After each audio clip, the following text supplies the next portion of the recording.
বিশ্বনবী বলছেন আল্লাহ কিয়ামতের কঠিন দিন আবু বকর সিদ্দিক রাদিয়াল্লাহু তাআলা আনহু মসজিদে যেদিন ভাই ভাইরে চিনবে না, বন্ধু বন্ধুরে চিনবে না, যেদিন পীর সাহেব মুরিদরে চিনবে না, মুরিদ পীর সাহেবরে চিনবে না, স্বামী স্ত্রীরে চিনবে না, স্ত্রী স্বামীরে চিনবে না, এই কঠিন দিনে আল্লাহ আমি যেন আমার কলিজার টুকরা খাদিজারে ভুলে না যাই। হযরত আবু বকর সিদ্দিক রাদিয়াল্লাহু তাআলা আনহু মসজিদে নববীতে নামাজ পড়ে। মসজিদে নববীতে নামাজ পড়ার পর হযরত আবু বকর সিদ্দিক রাদিয়াল্লাহু তাআলা আনহু নিজের ঘরের দিকে যায়।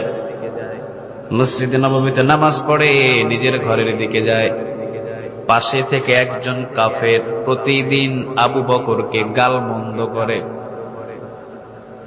খারাপ খারাপ গালি দেয়, আজে বাজে গালি দেয়, কিন্তু আবু বকর কোনদিন অন্তরের ভিতরে ব্যথা নেয় না।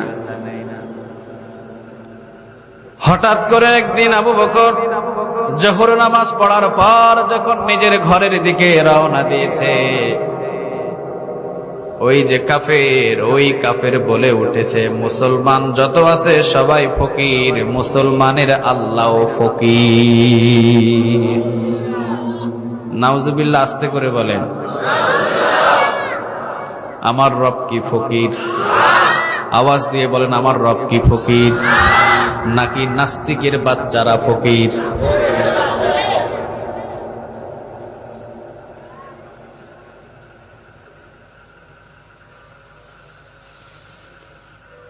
কাফেরটা চিৎকার করে বলছে মুসলমান সবাই ফকির, মুসলমানের আল্লাহ ফকির।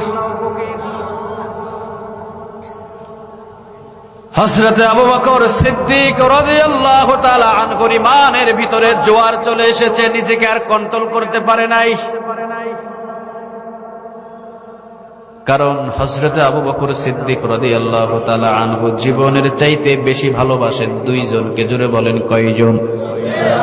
এক হলেন আল্লাহ, আরেকজন হলেন মুহাম্মাদুর রাসূলুল্লাহ।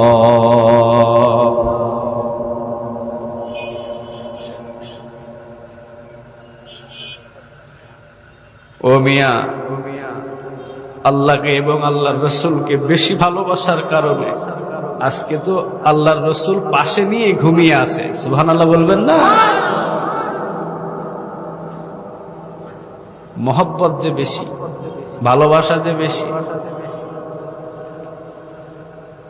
পাশে নিয়ে ঘুমিয়ে আছে। যে জায়গাতে এক সেকেন্ড দাঁড়ানোর কোনো ক্ষমতা নাই কোনো মুসলমানের, সবসময় দৌড়ের উপরে থাকতে হবে। যারা গেছেন তারা জানেন এক সেকেন্ড দাঁড়ানোর সুযোগ নেই, হাঁটার উপরে থাকতে হবে। সালাম দিয়ে চলে যাও, এই জায়গাতে বিলাপ করা কান্নাকাটির জায়গা না। দূরে চলে যাও, দূরে গিয়ে কান্নাকাটি করো।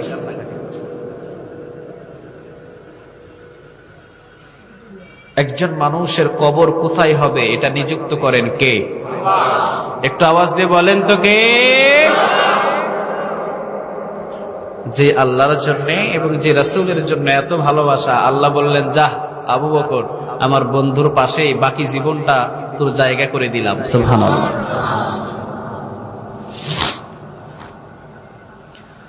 কাফের বলল মুসলমান সবাই ফকির, মুসলমানের আল্লাহ ফকির। আবু বকর আর সহ্য করতে পারে নাই। প্রতিদিন কাফের গালি দেয়, আবু বকর কিছু বলে না। আজকে আবু বকর ফিরে এসে হাত যতটুকু উঠছে গালের উপরে দিছে এক থাপ্পড়। এই থাপ্পড় খেয়ে চলে গেছেন যেখানে ইনসাফের বিচার হয়, সেই জায়গা হলো মুহাম্মাদুর রাসূলুল্লাহ। জাস্টিস, জাস্টিস, যে জায়গার ভিতরে অন্যায় কোনো বিচার নাই, দল নিয়ে কোনো বিচার নাই। অন্যায় করেছে শাস্তি পাবে, সাইনবোর্ড দেখে বিচার হবে না। সুবহানাল্লাহ বলবেন না? তোমার সাইনবোর্ডে কি আছে এইটা দেখে বিচার হবে না, দোষ হয়েছে বিচার হবে। সুবহানাল্লাহ বলেন। বিশ্বনবীর দরবারে কাফের গিয়ে বলছেন ইয়া রাসূলুল্লাহ সাল্লাল্লাহু আলাইহি ওয়াসাল্লাম, আপনার একজন সাহাবী নাম হলো আবু বকর, দেখেন আমার গালের উপরে থাপ্পড় দিয়ে 5 আঙ্গুলের দাগ তুলে দিয়েছে, আমি আবু বকররে কিছুই বলি নাই। নাউজুবিল্লাহ বলেন। বিশ্বনবীজি উঠে দাঁড়ালেন। উঠে দাঁড়ানোর পর বিশ্বনবীজি চেহারার দিকে তাকিয়ে দেখলেন ঠিকই 5 আঙ্গুলের দাগ, তবে কে মেরেছে বিশ্বনবী এখনো পর্যন্ত জানে না। কাফের আবার বলছেন আপনার সাহাবী আবু বকর মারছে, আবু বকর। একটু পরে আবার বলে আপনার সাহাবী আবু বকর, আপনার সাহাবী আবু বকর মারছে। দেখেন কেমন বিচার।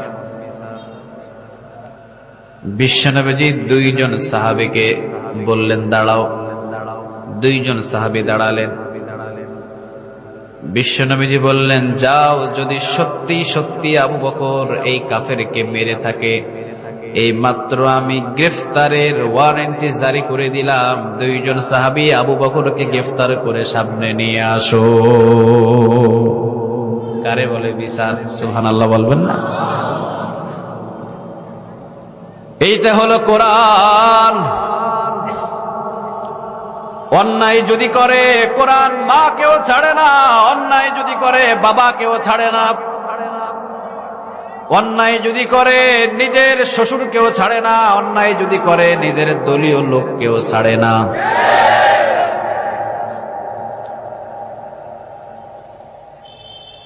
ছেলের বিবাহ দিয়েছে, বিবাহ, মেয়েকেও বিবাহ দিয়েছে। ছেলের বিবাহ দিলে আনে, আর মেয়ের বিবাহ দিলে কি করে? পাঠায়া দেয়। ছেলে আর মেয়ে, একটা ছেলে একটা মেয়ে। মেয়েকে বিবাহ দিয়েছে, ছেলের বিবাহ দিয়ে ঘরে বউ আনছে। পাশের বাড়ির চাচি, চাচি বলেন না আপনারা? কি বলেন? চাচি গিয়া প্রশ্ন করছে, বোন ছেলেরে বিবাহ দিলেন, মেয়েরেও বিবাহ দিলেন, ছেলের বউ কেমন পাইছেন? আর মেয়েরে যে বিবাহ দিলেন জামাই কেমন পাইছেন?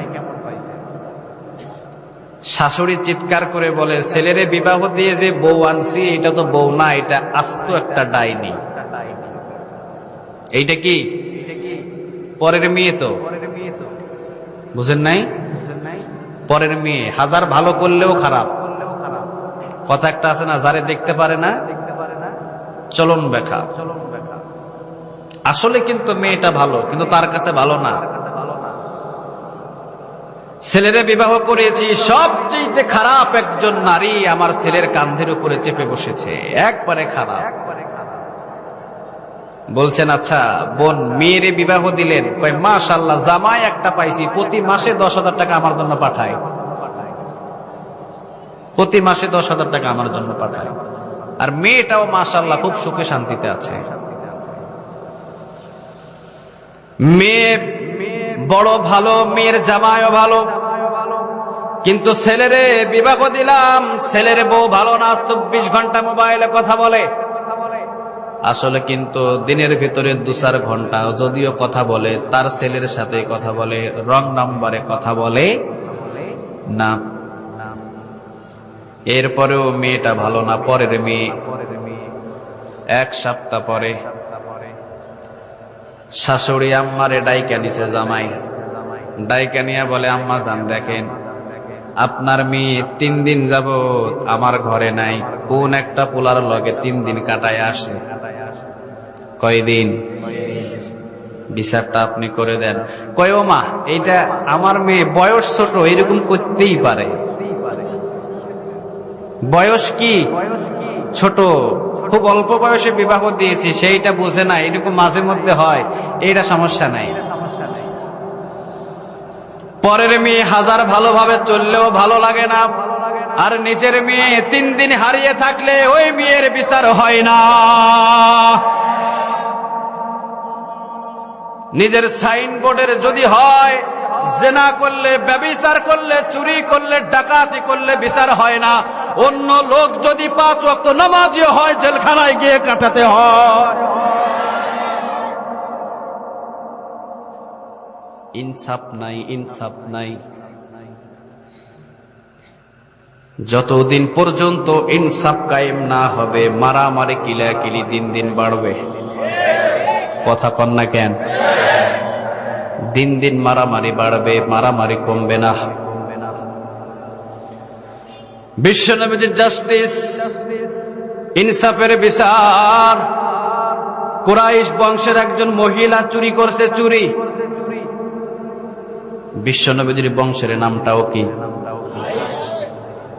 বিশ্বনবী বললেন হাত কেটে দাও।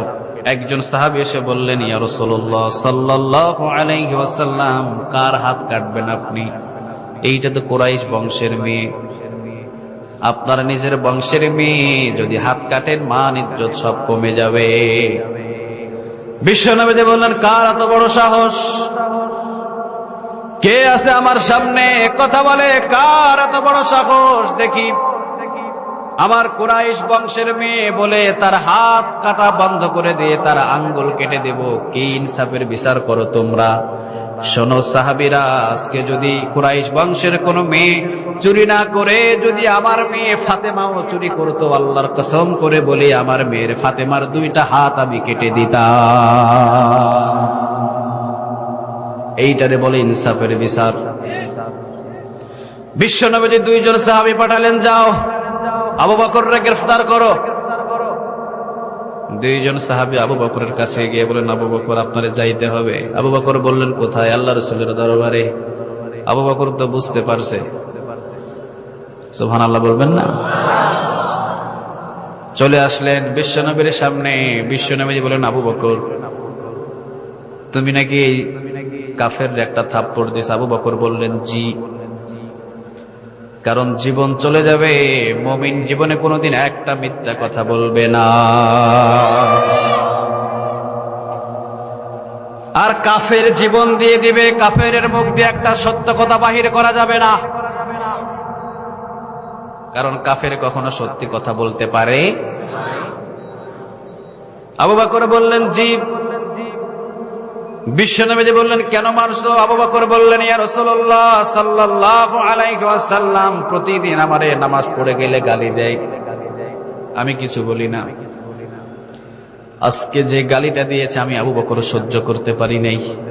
বিশ্বনবী বললেন, কি গালি দিয়েছে? আবু বকর বললেন, ইয়া রাসূলুল্লাহ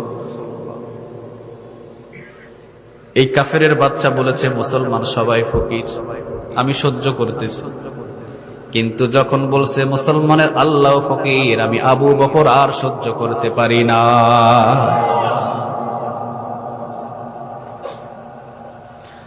আর সহ্য হয় নাই আমার, আর সহ্য হয় নাই।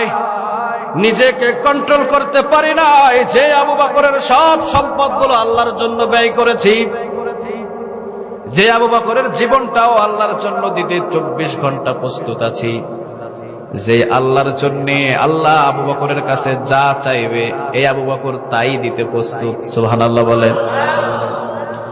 কিন্তু আমার আল্লাহকে যদি কেউ ফকির বলে, আমি আবু বকর থাকতে সে কখনো মাপ পাবে না। বিশ্বনবী কাফেররে জিজ্ঞালেন, কথার রাইট? কাফের বলে, এইরকম কথা আমি বলি নাই। আপনার কি বিশ্বাস হয় আমি এইরকম কথা বলতে পারি?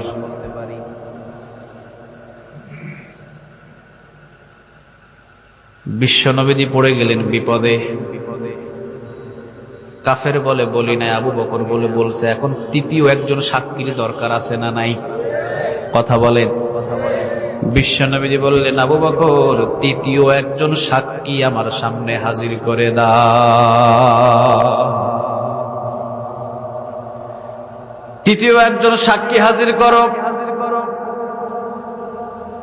আবু বকর বললেন, ইয়া রাসূলুল্লাহ সাল্লাল্লাহু আলাইহি ওয়াসাল্লাম তৃতীয় একজন সাক্ষী আমি আবু বকর কিভাবে হাজির করব? ওই জায়গার ভিতরে আমি আর এই লোকটা ছাড়া তৃতীয় কোনো ব্যক্তি ছিল না,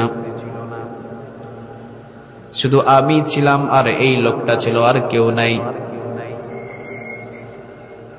বিশ্বনবী বললেন, আবু বকর তাহলে তুমি কিন্তু বিপদে পড়বা, কারণ তুমি যদি সাক্ষী না হাজির করতে পারো রায়টা কিন্তু কাফেরের বিপক্ষে চলে যাবে।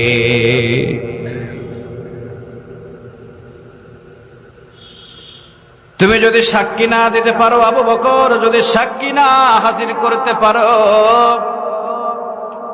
রায় কিন্তু কাফেরের পক্ষে চলে যাবে। আর কাফেরের পক্ষে যদি রায় চলে যায়, তোমার গালের উপরে একটা থাপ্পড় মারবে। কার গালে থাপ্পড় মারবে?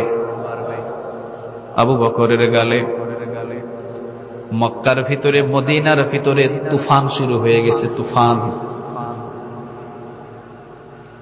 কান্নার রোল পড়ে গেছে, মানুষের ঢল নেমে আসছে। শত শত সাহাবী চতুর্দিকে দাঁড়িয়ে আছে, বিশ্বনবী আবু বকরের বিচার করছে। বিশ্বনবীজি বললেন, আবু বকর তাড়াতাড়ি সাক্ষীটারে হাজির করো, যদি আর হাজির না করো আবু বকর, রায় কিন্তু কাফেরের পক্ষে চলে যাবে।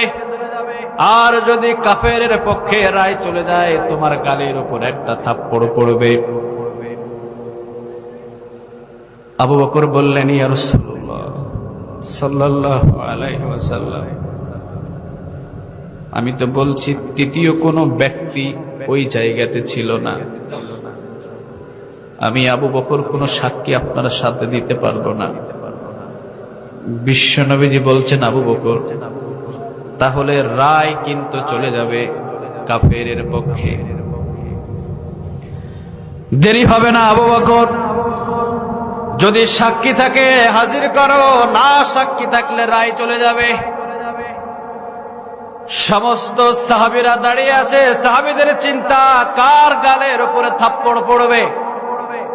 এইটা তো শুধু আবু বকর নয়, এই আবু বকরের গালের উপরে থাপ্পড় পড়া মানে সমস্ত কাফেরের গোষ্ঠীগুলো খুশি হয়ে যাবে। আর আবু বকরের গালে থাপ্পড় পড়া মানে সমস্ত সাহাবীর গালে থাপ্পড় পড়া। আর সমস্ত সাহাবীর গালে থাপ্পড় পড়া মানে আমার রাসূলের গালে থাপ্পড় পড়া। আর আমার রাসূলের গালে থাপ্পড় পড়া মানে অসন্তুষ্ট হওয়া একজন, তিনি কে? বিশ্বনবীজি বললেন, আবু বকর, এখনো সময় আছে, যদি সাক্ষ্য থাকে হাজির করো, না ছাড়া রায় চলে যাবে। চতুর্থবারের মতো আবু বকর বললেন, ইয়া রাসূলুল্লাহ সাল্লাল্লাহু আলাইহি ওয়াসাল্লাম, আবু বকরের কাছে কোনো সাক্ষী নাই। বিশ্বনবী কাফেরের পক্ষে রায়টা দিয়ে দিবে, মুখের ভিতরে কথাটা এনেছে। এমন সময় আল্লাহ রাব্বুল আলামিন ডাক দিয়ে বলছেন, হাবিব, হাবিব, জবানটারে বন্ধ করুন হাবিব। জবান দিয়ে কোনো কথা আপনি বাহির করবেন না, আমার কথা আপনি শুনুন। আবু বকরের পক্ষে সাক্ষী দেওয়ার মতো কোনো তৃতীয় সাক্ষী নাই। তবে জান হাবিব, আবু বকরের পক্ষে সাক্ষী দেওয়ার জন্য আমি আল্লাহ নিজেই সাক্ষী দিয়ে দিলাম।